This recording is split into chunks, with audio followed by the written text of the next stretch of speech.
বিসমিল্লাহির রহমানির রহিম। আসসালামু আলাইকুম প্রিয় শিক্ষার্থীরা, আশা করছি পরম করুণাময় আল্লাহ তাআলার রহমতে তোমরা যে যেখানে আছো ভালো আছো। অনলাইন ক্লাসের যে প্রোগ্রাম চলছে তার অংশ হিসেবে একাদশ শ্রেণীর পদার্থবিজ্ঞান তৃতীয় অধ্যায়ের দ্বিতীয় ক্লাস প্রক্ষেপকের গতি এই অংশটি নিয়ে আজকে আলোচনা করছি। এটি গতিবিদ্যার একটা বিশেষ গুরুত্বপূর্ণ অংশ। প্রথমত আমরা দেখি যে এই প্রক্ষেপক কাকে বলে। কোনো বস্তুকে যদি ভূমি থেকে তির্যকভাবে নিক্ষেপ করা হয় এবং শূন্যে নিক্ষেপ করার পর এই বস্তুটি যদি আবার আনুভূমিক তলে ফেরত আসে, এই ধরনের নিক্ষেপক বস্তুকেই বলা হয় প্রক্ষেপক বা প্রাস।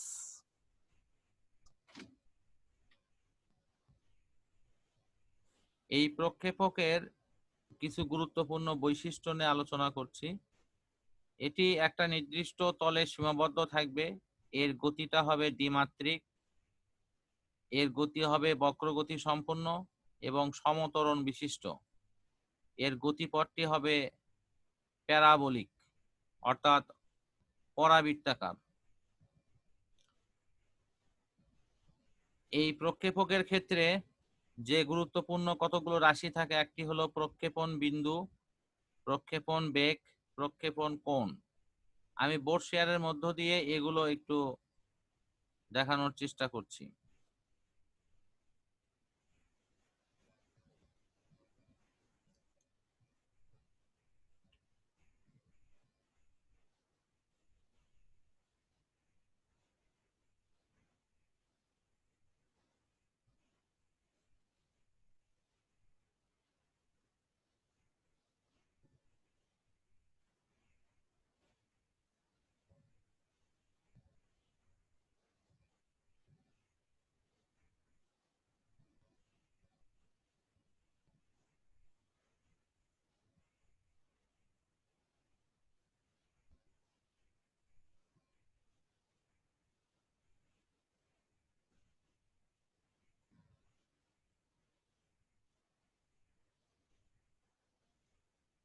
কোন একটি বস্তুকে যদি আমরা এ বিন্দু থেকে ভি নট বেগে অনুভূমিকের সাথে থিটা কোণে নিক্ষেপ করি, তাহলে এ বিন্দুটি হবে সেই নিক্ষেপণ বিন্দু, থিটা কোণ হবে নিক্ষেপণ কোণ, আর ভি নট হবে হলো সেই নিক্ষেপণ বেগ। এখানে প্রাসটি একটি অধিবৃত্তাকার পথে বা পরাবৃত্তাকার পথে এটি দ্রুত অতিক্রম করে বি বিন্দুতে আবার ভূমিতে ফেরত আসবে।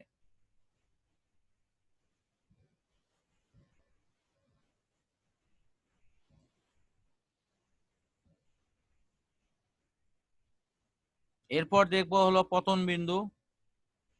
এখানে ছবিতে আমরা দেখতে পাচ্ছি যে ও বিন্দু থেকে বস্তুটি একটা পরাবৃত্তাকার পথে বি বিন্দুতে ফেরত আসে, এই বি বিন্দুটাই হলো পতন বিন্দু।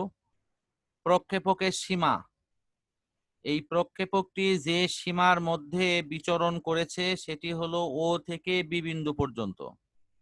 সুতরাং এই ও থেকে বি বিন্দু পর্যন্তই হলো প্রক্ষেপকের সীমা বা এটাকে রেঞ্জ বলা হয়। বিচরণ কাল, প্রক্ষেপকটি ও বিন্দু থেকে যাত্রা শুরু করে সমস্ত পথ ঘুরে আবার বি বিন্দুতে ফেরত আসে। এই যে এর ওঠার এবং নামার অর্থাৎ উত্থানকাল এবং পতনকাল এই মিলে যে সময়টি হবে সেটি হবে বিচরণকাল। এটিকে শূন্যে বিচরণকালও অনেক সময় লেখা হয়। গতিপথ, প্রাসটি যে পথ অতিক্রম করে আবার ভূমিতে ফেরত আসে সেই পথটিকে বলা হয় গতিপথ। এর গতিপথটি এক্স এবং ওয়াই অক্ষ এর সাপেক্ষে হয়, এই কারণে এটি দ্বিমাত্রিক গতি। সর্বোচ্চ উচ্চতা, ও বিন্দু থেকে কোনো বস্তুকে নিক্ষেপ করার পর এটি সর্বোচ্চ উচ্চতা এইচ এ এইচে পৌঁছে অর্থাৎ এ বিন্দুতে পৌঁছে, আর এ বিন্দুর পর এটি আবার নিম্নগামী হয়ে ভূমিতে ফেরত আসে। কাজেই এই এ বিন্দুটি হবে এর সর্বোচ্চ উচ্চতা, অর্থাৎ অনুভূমিক থেকে ওই কণাটি সর্বোচ্চ যে উচ্চতা পর্যন্ত উঠে এটি আবার ভূমির দিকে ফেরত আসে, সেই উচ্চতাই হলো সর্বোচ্চ উচ্চতা। এরপরে আমরা দেখব প্রক্ষেপকের গতির সমীকরণ। আমরা কোনো প্রক্ষেপককে যখন থিটা কোণে ভি নট বেগে নিক্ষেপ করি, তখন এই প্রক্ষেপকের চলার পথের যে মূল সমীকরণটি হয় তার গাণিতিক রূপটি আমরা পরবর্তী পৃষ্ঠায় দেখব।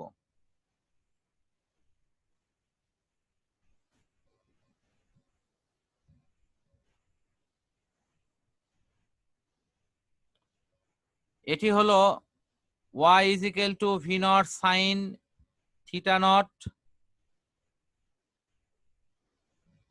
into x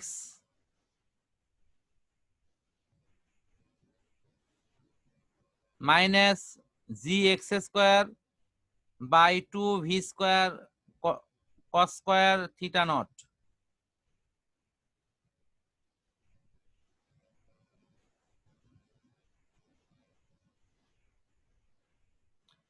এখানে আমরা সাইন থিটা নট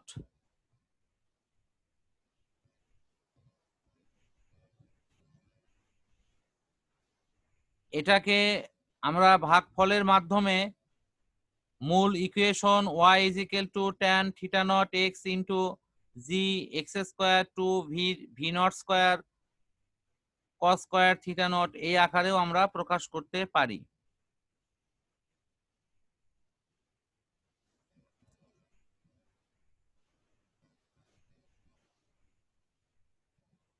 এরপর আমরা দেখব অত্যন্ত গুরুত্বপূর্ণ বেশ কিছু সমীকরণ, যে সমীকরণগুলোর মাধ্যমে আমরা অনেক অঙ্কের সমাধান করতে পারবো। প্রথমটি হলো সর্বাধিক উচ্চতায় ওঠার সময়। আমরা একটু এগুলো বোর্ড শেয়ারের মাধ্যমে সহজে দেখানো হচ্ছে আর কি।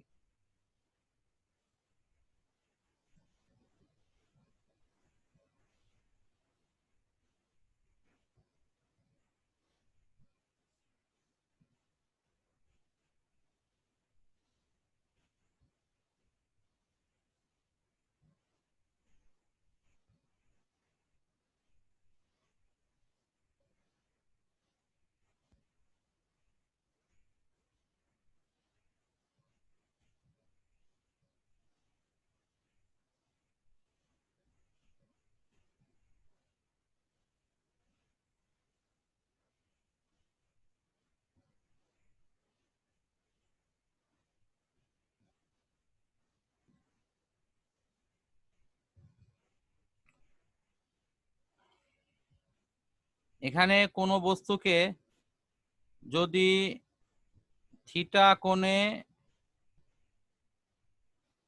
নিক্ষেপ করা হয় তাহলে এর উলম্ব দিকে উপাংশক হবে হলো সাইন থিটা নট।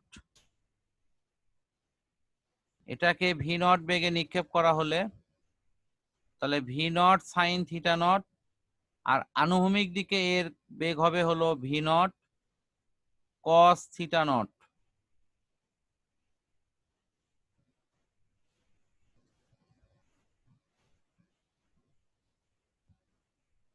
সর্বোচ্চ উচ্চতায় পৌঁছিলে এর শেষ বেগ শূন্য হবে। সেই অপশন থেকে আমরা সহজেই লিখতে পারি GT is equal to V not sine theta naught. অতএব T is equal to V not sine theta naught ভাগ জি। আশা করছি তোমরা বুঝতে পেরেছো। আমরা আবার পূর্বের পৃষ্ঠায় ফিরে যাচ্ছি।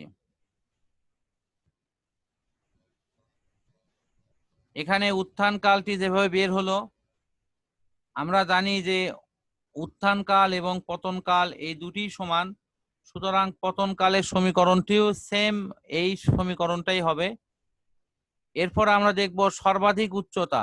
এই সমীকরণটির মান h = v0² sin² θ0 ভাগ 2g। এটি কিভাবে আসে?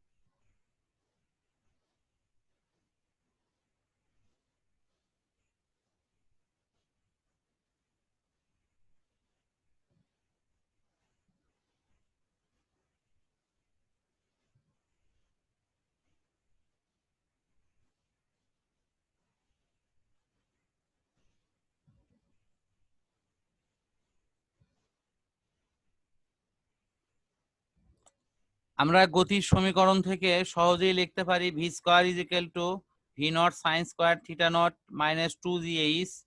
ঊর্ধ্বমুখী বেগের ক্ষেত্রে শেষ বেগের মান 0 হয়, সুতরাং এই শূন্য মানটি যদি আমরা এখানে বসায়ে দেই, তাহলে মূল সমীকরণটি দাঁড়াবে 0² সমান v0² sin² θ0 - 2gh। অতএব 2gh = v² sin² θ0। অতএব সর্বাধিক উচ্চতা h = v²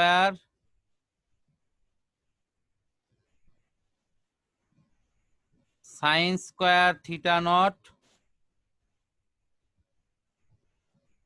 ভাগ 2g। আশা করছি এই সমীকরণের ক্যালকুলেশনগুলো তোমরা বুঝতে পেরেছো।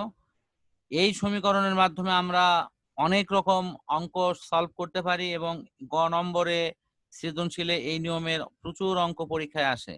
শিক্ষার্থী বন্ধুরা, তোমরা সবাই এটি প্র্যাকটিস করবা এবং এই নিয়মের আলোকে অঙ্কগুলো উদাহরণ থেকেও করে ফেলবা।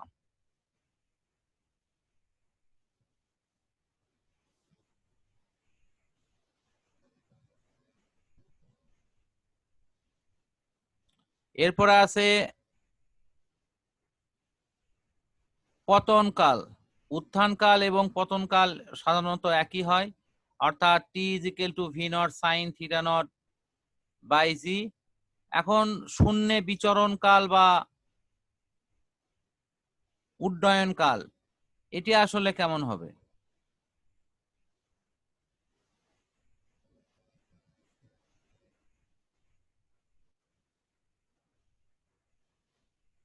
শূন্যে বিচরণ কাল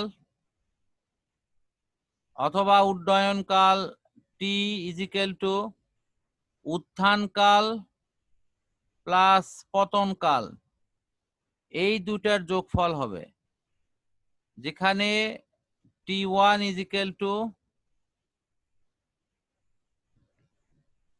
v0 sin θ0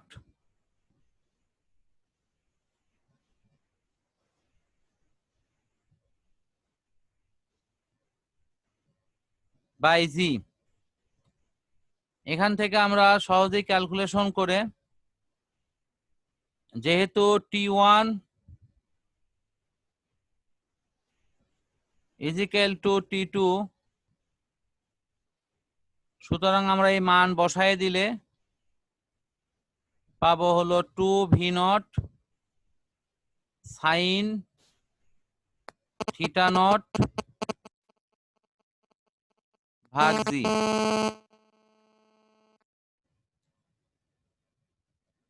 আমরা এই সূত্রের মাধ্যমেও অত্যন্ত সহজে অনেক অঙ্কের সমাধান করতে পারবো।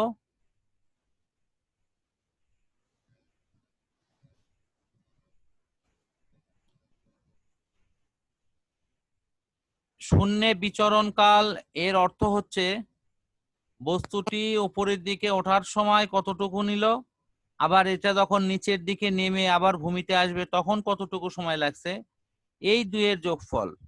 সুতরাং আমরা ওখানেও ওই দুই রকম সময়ের যোগফল করেছি এবং মূল সমীকরণটা আমরা পেয়ে গেছি। আশা করছি শিক্ষার্থী বন্ধুরা এই সমীকরণগুলো তোমরা আত্মস্থ করবা। এর মধ্য দিয়ে আজকের পড়া আমি শেষ করছি। তোমরা সবাই সুস্থ থাকো, পরম করুণাময় আল্লাহ তাআলার কাছে এই প্রার্থনা করে আজকে শেষ করছি। আসসালামু আলাইকুম।